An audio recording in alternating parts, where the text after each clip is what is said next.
ইরানের পাল্টা হামলায় মার্কিন বাহিনীর ৬৫০ সেনা হতাহত হয়েছে। পালাতে বাধ্য হয়েছে ইউএস নেভির রণতরী ইউএসএস আব্রাহাম লিঙ্কন। বিস্তারিত থাকছে প্রতিবেদনে। ইরানের পাল্টা ট্রু প্রমিস 4 অভিযানে গেল 2 দিনে ৬৫০ জনের বেশি মার্কিন সেনা কর্মকর্তা হতাহত হয়েছে বলে জানিয়েছে ইরানের বিপ্লবী গার্ড বাহিনী আইআরজিসি। এই অভিযানে অঞ্চল জুড়ে মার্কিন ঘাঁটি ও যুদ্ধজাহাজ লক্ষ্য করে ক্ষেপণাস্ত্র ও ড্রোন হামলা চালায় আইআরজিসি।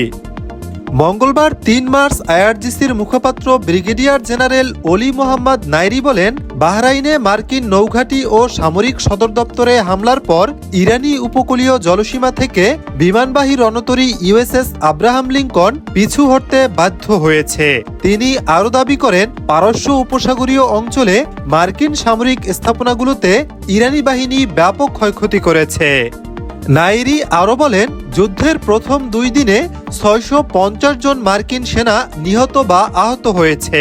আমেরিকানদের জন্য এই হতাহতের তথ্য অস্বীকার বা গোপন করা স্বাভাবিক, তবে ইরানি গোয়েন্দা তথ্য ও যুদ্ধক্ষেত্রের প্রতিবেদনে এই তথ্য নিশ্চিত করেছে।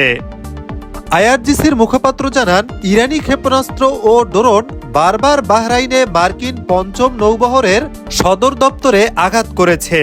এক দফা হামলায় দেশটির একটি গুরুত্বপূর্ণ মার্কিন সামরিক স্থাপনায় আঘাত হানা হলে ১৬০ জন মার্কিন সেনা কর্মকর্তা নিহত বা আহত হয় বলে দাবি করা হয়েছে।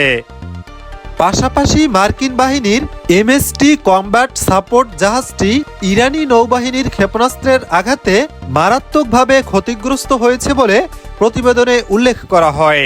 নাইনি আরও বলেন, ইরানি বাহিনী দক্ষিণ পূর্ব ইরানের বাহার উপকূল থেকে প্রায় ২৫০ থেকে ৩০০ কিলোমিটার দূরে অবস্থানরত ইউএসএস আব্রাহাম লিঙ্কনকে লক্ষ্য করে 4টি ক্রুজ ক্ষেপণাস্ত্র নিক্ষেপ করে।